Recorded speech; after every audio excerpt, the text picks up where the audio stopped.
الحمد لله رب العالمين واسع العظيم الإفضال والصلاة والسلام على سيدنا محمد المبعوث لتتميم مكارم الأخلاق المفضل على كافة المخلوقات على الإطلاق وعلى آله مصابيح السنة الأعلام وأصحابه الباذلين أنفسهم لتوضيح الشرائع والأحكام وعلى سائر الأئمة المجتهدين القائمين بحفظ ناموس الدين أما بعد. Alhamdulillah, mudah-mudahan kita semuanya, siapa saja yang mendengarkan himbauan ini untuk seluruh jemaah kita, mudah-mudahan Allah Subhanahu wa Ta'ala memberikan kita kesehatan, terutama di masa-masa di mana saat sekarang ini penyebaran virus Wuhan atau COVID-19. Kenapa kita tidak sebut corona? Kita merujuk kepada sejarah Islam, bahwasanya virus atau dalam sejarah Islam dulu, virus yang menimpa umat Islam disebut dari asal dia berada. Jadi sehingga kita juga meniru dalam perjalanan sejarah Islam, virus ini kita nisbahkan kepada tempat penyebaran asal mulanya. Makanya kita sebut virus Wuhan atau COVID-19. Jadi mudah-mudahan kita semuanya, umat Islam khususnya, umumnya, dan jemaah khususnya, dan dunia juga, kita harapkan mudah-mudahan Allah angkat musibah ini. Meskipun sebenarnya kita tidak bisa memungkiri kalau para ulama kita menganggap musibah musibah ini adalah sebagai bala. Bala itu dalam artian tidak berpengertian negatif, tapi juga bisa maknanya positif. Jadi bala an hasanah. Kalau di dalam Al-Quran, bala itu ya bisa maknanya positif, bisa juga negatif.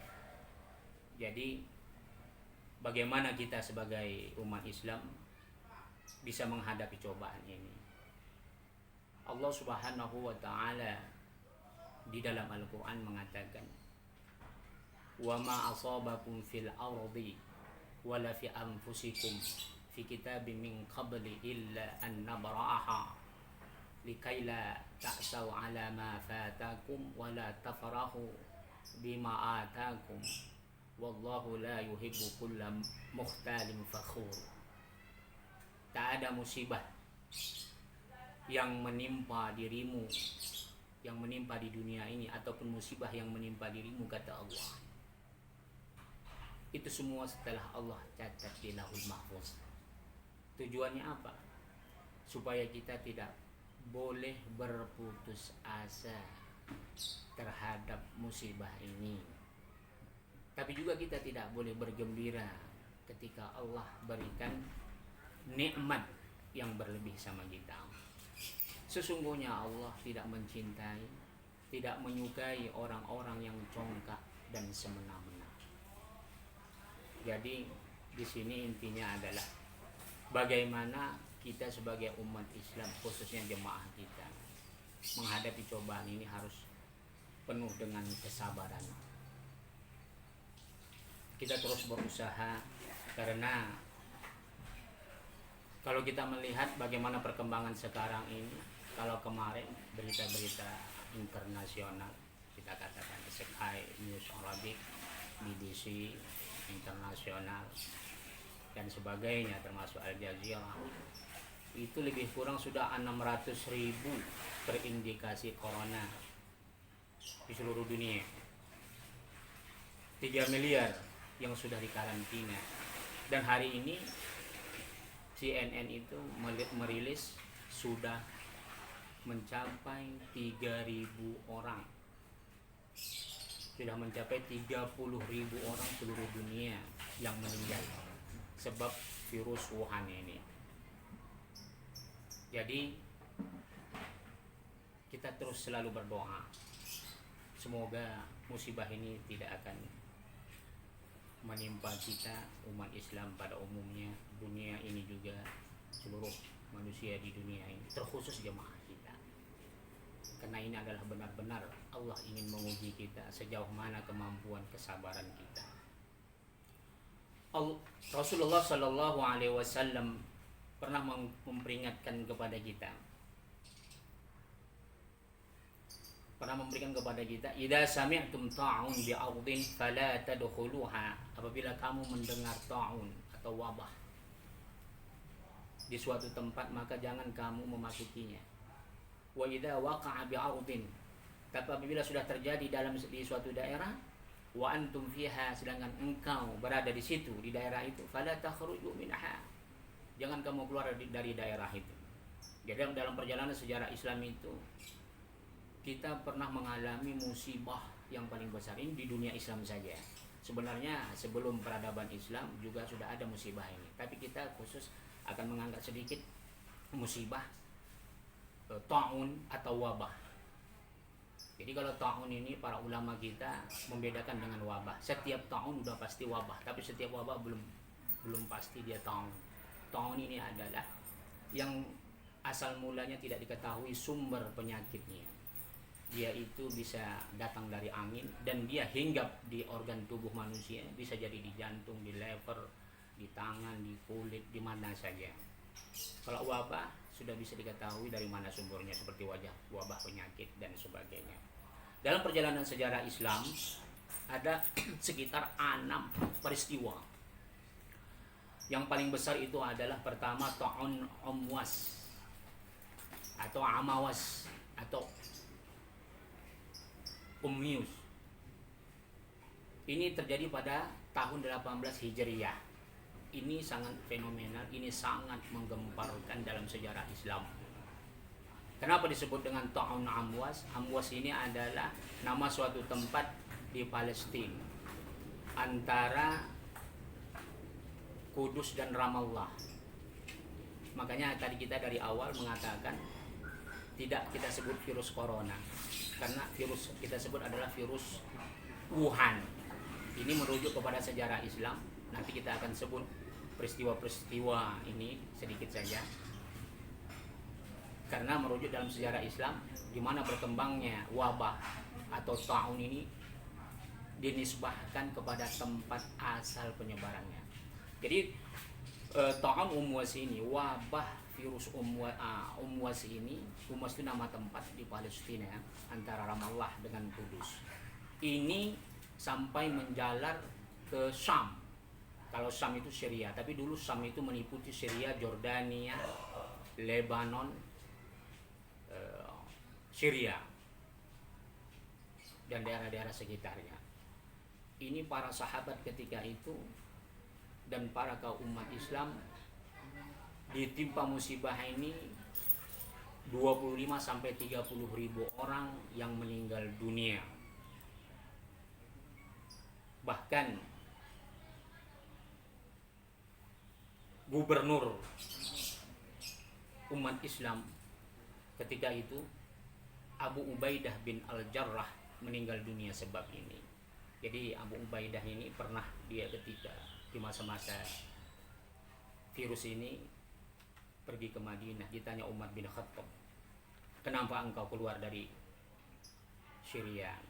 Apa kata Abu Ubaidah bin Jarrah? Afiraran min qadrillah. Kenapa kita mesti lari daripada takdir Allah?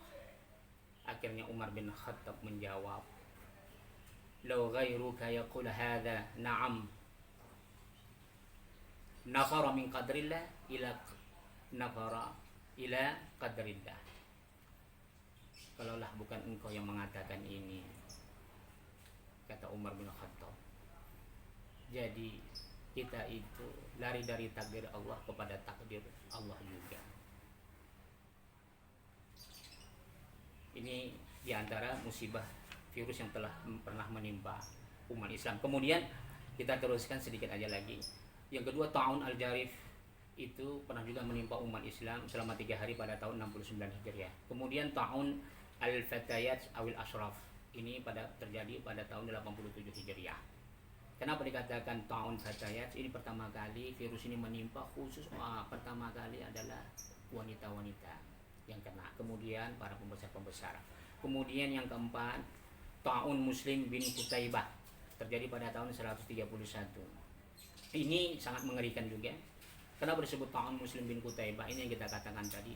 Kenapa disebut? Karena pertama kali yang kena tahun musibah virus ini adalah Muslim bin Qutaibah. Kemudian menjalar bahkan mencapai lebih daripada 1.000 orang. Dan ini berlangsung sampai 3 bulan. Bahkan ketika itu di penghujung bulan, di akhir Ramadan, pada bulan Ramadan. Pada bulan Ramadan sangat luar biasa dan banyak korban yang menimpa. Dan virus itu berkembang sebesar-besarnya pada bulan Ramadan. Makanya disebut dengan tahun Muslim bin Qutaibah pada tahun 131 Hijriah. Kemudian yang kelima adalah pernah juga di dunia Islam itu ada wabah taun pada masa Abbasiyah, pada masa Mamluki, pada masa termasuk Ayyubiyah. Ya, dan yang terakhir adalah wabah taun di Maroko. Nah, ini contoh-contoh adalah musibah yang pernah menimpa umat Islam di dunia Islam, walaupun sebenarnya di dunia Eropa dan di dunia peradaban sebelum Islam sangat banyak sekali. Dari sebab musibah inilah kita dan sekarang ini kita mengalami musibah yang disebut dengan virus Wuhan ini atau corona ini. Kita harus bisa merujuk bagaimana instruksi daripada pemerintah. Jadi ulil amri sebagai pemerintah kita harus ikuti arahan-arahannya.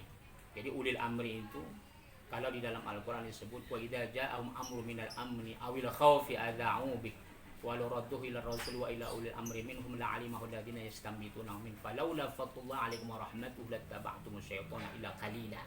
Dalam ayat ini sepakat kalau dulu adalah para ulama ulil amri ini disebut oleh para sahabat, kalau sekarang ulil amri dan pemerintah.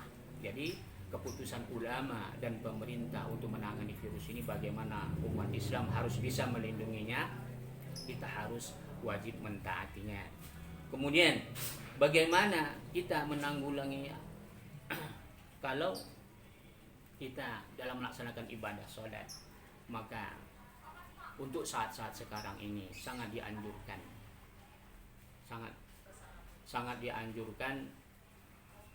bahwasannya kita tidak untuk berjemaah di masjid atau di musola-musola. Tujuannya apa? Untuk memutus mata rantai penyebaran virus ini. Nanti akan kita jabarkan sedikit apa sebabnya dilarang untuk berkumpul, apa sebabnya dilarang kita untuk sementara waktu tidak mengadakan sholat Jumat berjemaah. Untuk kita tidak sholat berjemaah, hanya dianjurkan di rumah. Kemudian bagaimana sholat, pelaksanaan sholat bagi tenaga medis yang menangani orang-orang yang terkena musibah virus ini. Ini sudah kita share lebih kurang 3 hari atau 4 hari sebelum fatwa MUI pusat tentang masalah ini. Jadi kalau sholat bagi para medis yang dalam kondisi darurat, dia boleh memilih pertama dalam dia sholat dengan menjamak. Jadi dia tetap berwudu, kalau dia bisa berwudu. Kalau dia tayamum, tetap dia bertayamum. Kalau dia bisa bertayamum, dia sholat jamak diperbolehkan dan tidak perlu i'adah, mengulang atau mengqadha sholatnya ketika dia pulang nanti. Ini karena sebab darurat. Kemudian atau dia kalau dia tidak mau menjamak sholat, yang umpamanya dia bekerja 8 jam, boleh dia jamak takdim dan jamak tamat takhir. Jamak takdim adalah dia mendahulukan sholat zuhur dengan asar pada waktu zuhur. Jamak takhir dia mendahulukan, dia mengakhirkan sholat antara zuhur dengan asar pada waktu asar. Begitu juga maghrib dengan isya, dia dahulukan maghrib dengan isya pada waktu maghrib, dan di jamak takhir kalau dia melaksanakan maghrib dengan isya pada waktu isya. Itu yang alternatif pertama. Yang kedua, dia boleh tidak berwudu sholat begitu saja, cuma nanti sampai di rumah setelah pulang kerja dia i'adah. Itu dia. Ini untuk tenaga medis yang mungkin ada kelonggaran sedikit untuk melakukan sholat. Kemudian kemarin juga kita share, ada perawat bertanya, perawat ini bekerja dalam ruang lingkup menangani orang-orang yang kena virus ini sangat-sangat doruri, sangat-sangat waktunya terbatas. Mereka itu susah untuk berwudu, susah membuka pakaian, waktu untuk sholat tidak ada. Dan mereka terikat dengan perintah dan tugas dari atasan mereka. Mereka bertanya bagaimana sholatnya. Ini yang belum ada dikeluarkan oleh MUI Pusat. Ini baru majelis kita mengeluarkannya, dan ini sudah kita share kepada sebagian ulama-ulama kita tingkat nasional, tokoh-tokoh tingkat nasional. Bagaimana? Maka kalau sangat doruri seperti ini, maka siapa saja, bukan hanya perawat, termasuk juga ahli medis, dia boleh dalam tugasnya tidak melakukan salat. Dia boleh tidak melakukan salat, nanti dipotong setelah dia selesai pulang dari tugas. Kita katakan dia tugas dari pagi sampai maghrib atau malam, sampai di penginapan, di hotel atau di rumahnya atau di mana saja, dia wajib mengqadha salat yang tertinggal. Ini sudah disepakati oleh para ulama mazhab Ahlussunnah wal Jamaah, Imam Hanafi, Imam Syafi'i, Imam Maliki, Imam Syafi'i, dan Imam Ahmad bin Hanbal. Banyak sekali hadis-hadis yang merujuk ini, yang sumbernya adalah ketika perang Khandaq. Di dalam kitab Muwatta disebutkan mafalla Rasulullah sallallahu alaihi wasallam al-dhahra wal 'afra yaum al-Khandaq hatta ghabatis syams. Ketika itu perang Khandaq, Rasulullah sallallahu alaihi wasallam ketika bekerja untuk membuat parit dengan para sahabat tidak bisa sholat. Akhirnya zuhurnya ditinggalkan, asar ditinggalkan. Ini banyak riwayat. Kebetulan kita hanya mengangkat khusus hadis dalam kitab Muwatta, tapi banyak sekali riwayat dari hadis yang sahih sampai hadis yang dhaif itu ada keterangan tentang ini, dan ini dirujukan oleh 4 mazhab Ahlussunnah wal Jamaah. Akhirnya Rasulullah sallallahu alaihi wasallam memerintahkan Bilal azan, kemudian iqamah, salat zuhur. Setelah itu salat asar, salat maghrib, dan salat isya. Yang ditinggalkan apa? Yang dalam hadis ini salat zuhur dengan salat asar. Akhirnya Rasulullah lakukan setelah selesai membuat khandak parit, dan dilakukan setelah ba'da maghrib. Ini dasar khusus untuk yang sangat doruri sekali. Kemudian bagaimana kita menangani virus ada pertanyaan juga yang tentang bagaimana menangani pasien yang telah meninggal dunia. Ini sudah kita share juga sebelum keluar fatwa MUI Pusat. Jadi boleh digabungkan, termasuk fatwa-fatwa MUI Pusat sudah kita sebarkan kepada jemaah. Namun perlu kita tambahkan, ini virus Wuhan ini atau corona ini sudah menimpa dunia. Seluruh negara itu bertanggung jawab. Jadi kita meminta di dalam catatan kita yang kita sebarkan, tidak ada alasan pemerintah tidak menangani masyarakat yang meninggal murni sebab virus corona ini. Jadi tidak boleh masyarakat biasa. Jadi kalau di dunia luar itu adalah langsung pemerintah yang menginstruksikan kepada lembaga-lembaga pemerintah. Kita katakanlah mayat jenazah kalau di luar itu langsung militernya yang menangani. Jadi kalau di Indonesia bisa, mungkin BNPB-nya yang menangani tentang mayat, tentang jenazah ini, bagaimana cara menguburkannya, bagaimana cara memandikannya. Jadi memandikannya tetap harus dimandikan. Kalau seandainya sangat susah sekali, ini sudah ada panduannya. Yang menangani jenazah ini, mereka harus memakai protap-protap yang telah ditentukan oleh dunia internasional maupun oleh negara kita.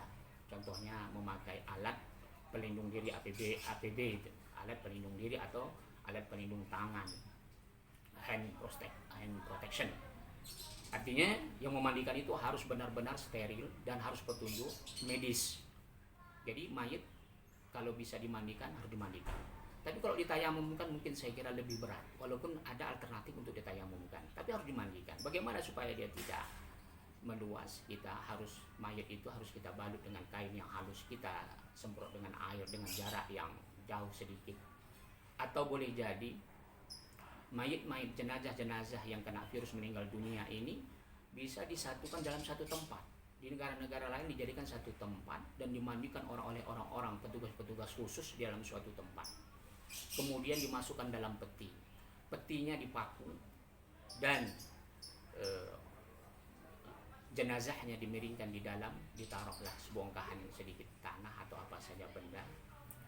Kemudian disterilkan, dipaku, kemudian dibalut dengan plastik, disterilkan. Dan ini juga adalah harus petunjuk dengan medis. Kalau mereka sudah mengatakan steril dan tidak ada alasan untuk kita takut untuk menguburkannya. Ini sangat aneh. Beberapa hari yang lalu kejadian di Sidoarjo. Bupatinya itu sangat bingung. Orang yang telah meninggal dunia, jenazahnya padahal sudah disterilkan, sudah di dalam peti, sudah dibungkus plastik. Tapi yang menguburkan mayat lari. Yang menguburkan mayatnya lari. Bahkan ambulan yang membawa jenazah ini pun takut, nggak berani. Nah, di sini seharusnya pemerintah membuat lembaga khusus, kita katakan BNPB. Jadi kalau sudah BNPB yang menangani, tidak ada alasan lagi. Jangan rakyat biasa.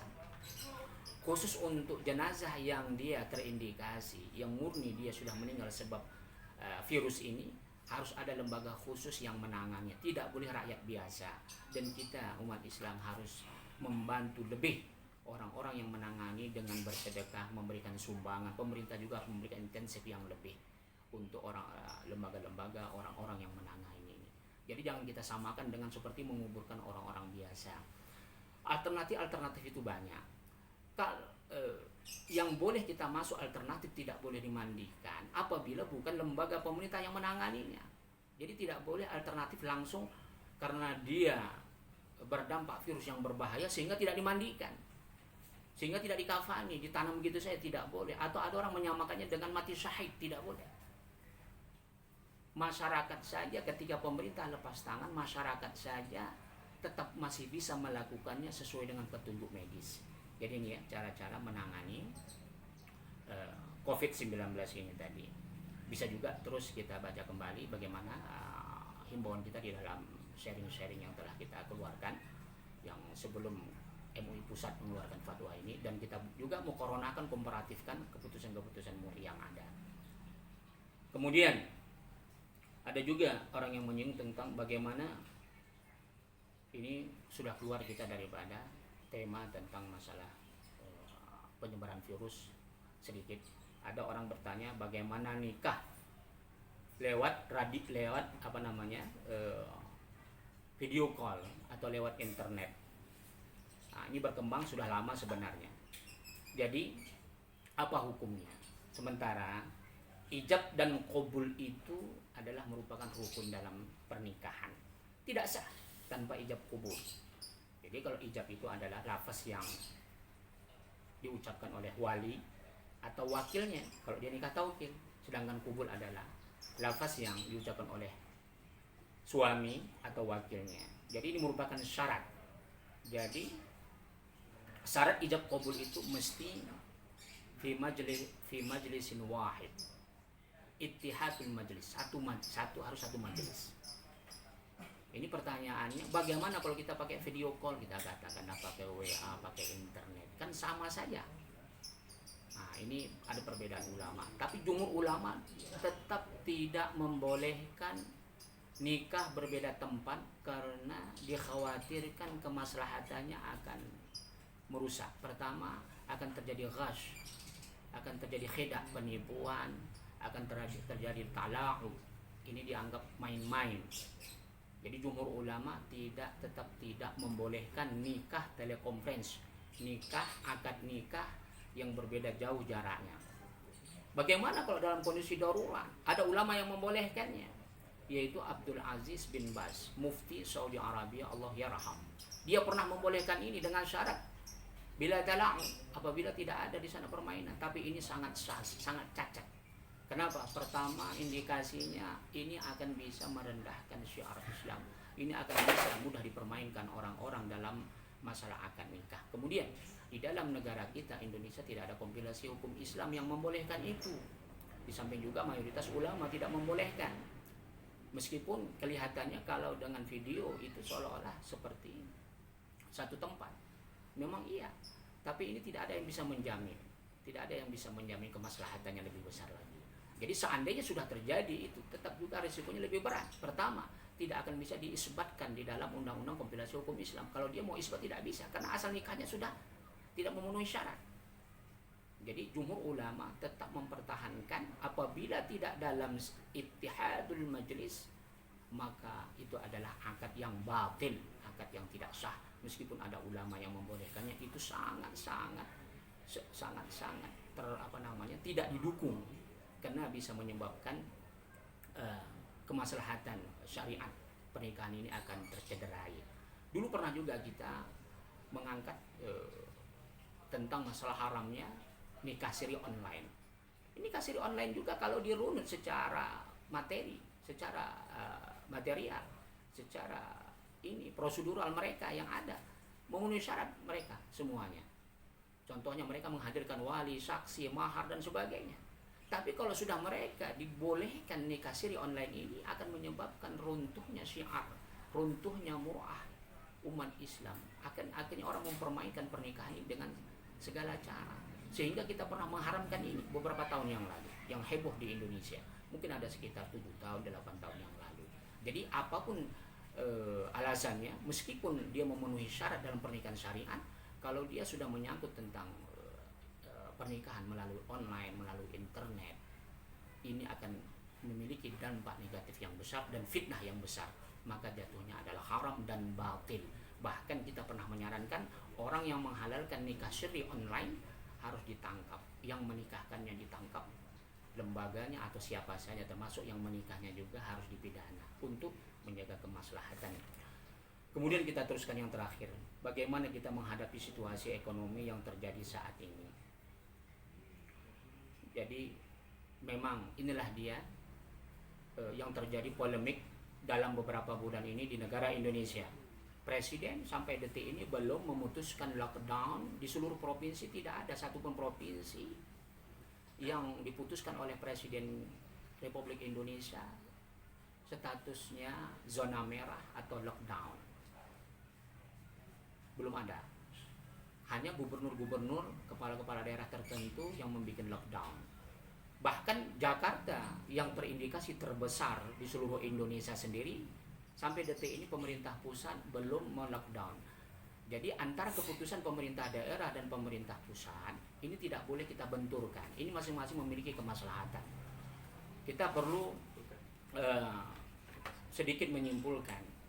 Tujuan pemerintah pusat tidak melockdown adalah karena mayoritas masyarakat kita, apalagi di Jakarta ini, masih mayoritas orang-orang miskin. Kalau di lockdown, bagaimana ekonomi mereka yang sehari-harinya mereka itu memutar uang, pemasukan uang dan makan mereka, kebutuhan sehari-hari adalah tergantung mereka keluar bekerja atau tidak. Kalau mereka hanya di rumah semua dan pemerintah kita tidak sanggup memberikan bantuan untuk menolong orang-orang miskin ini, sehingga alternatif daripada pemerintah pusat adalah tidak melockdown, namun tetap memberikan rambu-rambu protap-protap yang harus dipatuhi oleh masyarakat agar mata rantai virus Wuhan ini tidak menyebar sampai melampaui batas menimpa masyarakat kita. Yang terakhir, bagaimana sikap kita menghadapi wabah ini menjelang bulan suci Ramadan. Kita tetap harus mengikuti arahan daripada pemerintah pusat maupun pemerintah daerah. Ini yang terakhir. Kalau memang dampaknya semakin besar, maka untuk sholat berjemaah, sholat taraweh, bahkan sholat id juga mungkin akan dibatasi. Jadi sebelum kita memasuki Ramadan ini, ada kabar baik dari WHO bahwasanya Indonesia ini akan dampak virus ini akan berkurang dan akan menemui titik yang positif. Tapi dengan syarat, apabila masyarakatnya memenuhi syarat-syarat mengikuti protap-protap yang dianjurkan oleh pemerintah. Karena apabila tidak dituruti, Indonesia ini akan bisa semakin parah sebagaimana apa yang terjadi di Amerika. Di Amerika yang tidak terduga, semulanya tidak ada penyebaran dan itu drastis, bahkan bisa melampaui Italia, melampaui Cina. Itu sudah diprediksi oleh WHO. Yang terakhir, seluruh dunia sekarang ini memberikan ada 5 anjuran. Beberapa hari yang lalu BBC merilis ada beberapa poin yang harus dianjurkan untuk memutus mata rantai penyebaran virus ini. Dan ini sudah berhasil diterapkan oleh Taiwan, oleh Korea, oleh Jepang. Jadi dunia internasional yang lainnya harus mengikutinya. Yang pertama apa? Harus selalu memberikan peringatan, kemudian peringatan terus. Sama ada pemerintah memberikan peringatan atau kita sebagai masyarakat peringatan terus tentang bahaya virus ini. Itu yang pertama. Tidak boleh berhenti memberikan peringatan tentang bahayanya virus ini. Kalau kita tidak pernah memberikan peringatan kepada siapa saja, ini ya, yang 5 ini yang disebarkan oleh BBC Arabi atau BBC internasional untuk seluruh dunia yang telah dibuktikan oleh negara-negara yang berhasil, diantaranya Jepang, Korea, Taiwan, termasuk Singapura. Kemudian yang kedua, harus orang yang telah kena musibah harus diasingkan.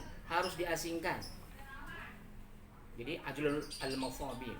Jadi harus diasingkan. Tidak boleh orang kena musibah dia berkeliaran, dia di rumah yang ada orangnya yang sehat. Kemudian yang ketiga apa?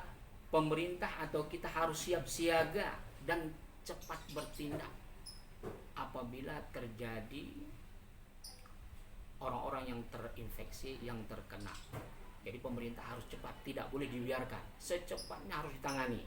Kemudian yang keempat, at-taba'ud al-istimai, harus menghindari, jangan dulu membuat acara-acara publik, perkawinan, termasuk juga kita ta'lim berjemaah, sholat berjemaah, jumatan, pertemuan-pertemuan warga yang sifatnya perkumpulan untuk sementara waktu harus pending dulu, tidak boleh dilakukan. Yang terakhir apa?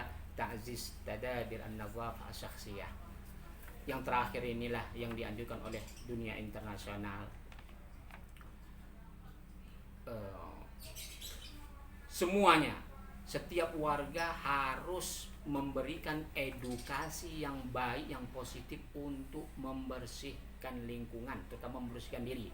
Seperti umpamanya menyediakan sanitizer air yang sudah dicampur dengan zat-zat deterjen, zat-zat kimia yang bisa untuk mematikan kuman di mana saja, baik di rumah. Kalau di luar tidak ada, kita katakan sekarang di RT RW kita sedikit 1-2 sudah ada di pinggir jalan. Nah, ini adalah cara yang sangat baik. Kalau nggak ada di rumah, setiap masuk rumah kita megang apa saja, megang uang, megang binatang dan sebagainya, harus cuci tangan. Inilah dia. Mudah-mudahan kita di dalam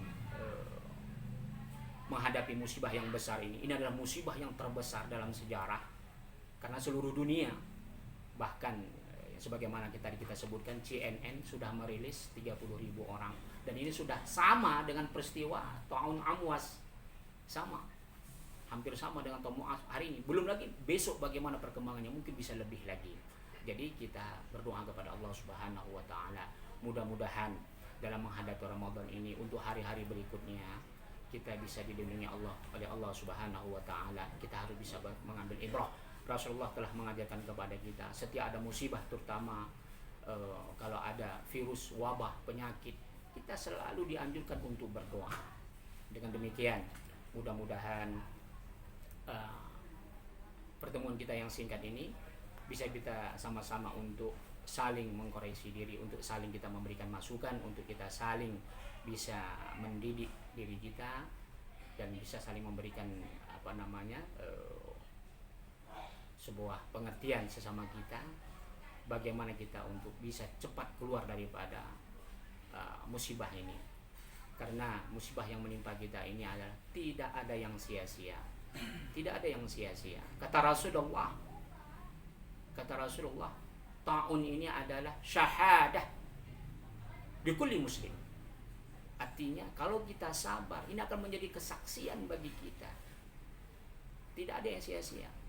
Para sahabat, bayangkan para sahabat yang mulia saja, kita katakan Abu Ubaidah bin Jarrah, Mu'az bin Jabal. Mu'az bin Jabal adalah ahli fikih yang dikenal dengan gudangnya ulama, yang dikenal imamnya ahli fikih di antara para sahabat. Walaupun dalam levelnya beliau adalah urutan yang ke-20 di antara level yang 7 dan level yang 17. Level yang 13. Jadi level yang 7 itu adalah mereka para sahabat yang ahli fikih yang paling banyak mengeluarkan fatwa. Kemudian yang kedua adalah level yang 13 adalah mereka yang setengah banyak mengeluarkan fatwa. Jadi Mu'adz bin Jabal ini urutan yang terakhir, tapi beliau mendapat julukan yang imamnya fuqaha, gudangnya ulama. Beliau kena musibah, meninggal dunia karena sebab wabah juga.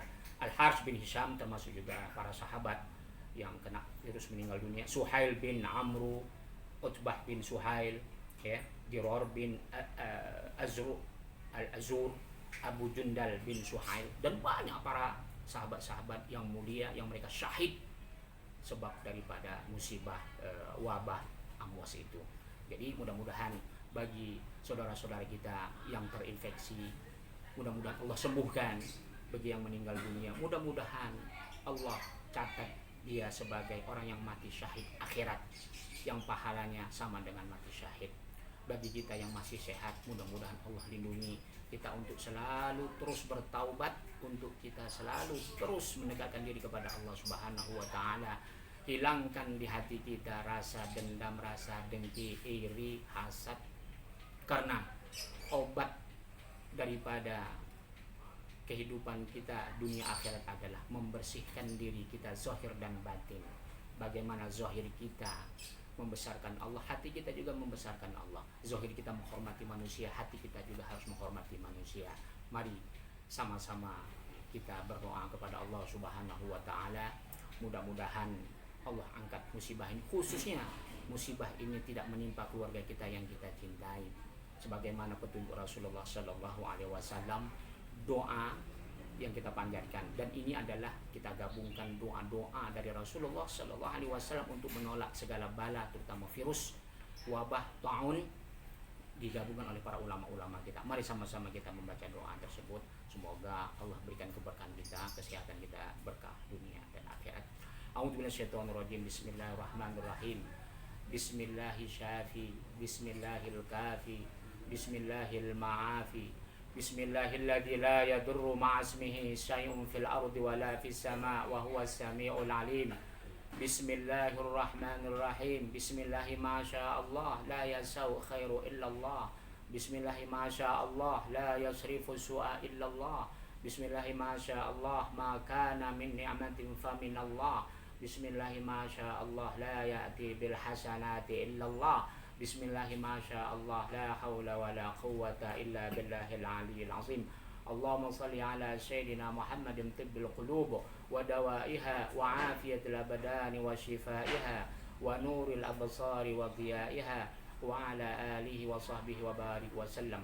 Allahumma salli salatan kamilatan wa sallim salaman tamman ala sayyidina Muhammadin alladhi tanhallu bihil uqadu wa tanfariju bihil qurabu wa tuqadha bihil hawaizu wa tunalu bihil raghaibu wa husnul khawatim wa yustasqal ghamamu biwajhihil karim wa ala alihi wa sahbihi fi kulli lamhatin wa nafasin bi'adadin kulli ma'lumin lak. Allahumma fir lana dhunubana wa liwalidina warhamhum kama rabbawna saghira wa li asyadidina wa li muallimina wa li masyayikhina wa li jaddina wa li jaddatina wa li jamil muslimina wal muslimat wal mu'minina wal mu'minat al ahya'i minhum wal amwat ya arhamar rahimin. Rabbana hab lana min azwajina wa dhurriyyatina qurrata a'yun waj'alna lil muttaqina imama. Rabbana anzilna munzala mubaraka wa anta khairul munzilin. Ya Allah ya Tuhan, angkatkanlah dari kami musibah, malapetaka, bencana virus ini ya Allah, khususnya dan kepada umat Islam pada umumnya, dan angkatlah dari dunia ini ya Allah. Anugerahkan kepada kami hidayah ya Allah atas musibah ini sebagaimana Engkau sebut di dalam Al-Quran ya Allah, agar kami mau merendahkan diri kami, agar kami tidak congkak, agar kami tidak takabur, agar kami selalu sabar ya Allah. Karena musibah yang menimpa ini juga pernah Kau timpakan kepada umat-umat sebelum kami ya Allah. Jauhkan kami dari orang-orang yang tidak tahu bersyukur. Jadikanlah kami ya Allah orang-orang yang selalu membersihkan hati kami ya Allah.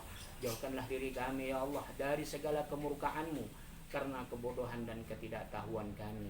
Anugerahkan kami anak dan keturunan kami menjadi imaman lil muttaqin, menjadi pemimpin bagi orang-orang yang bertakwa.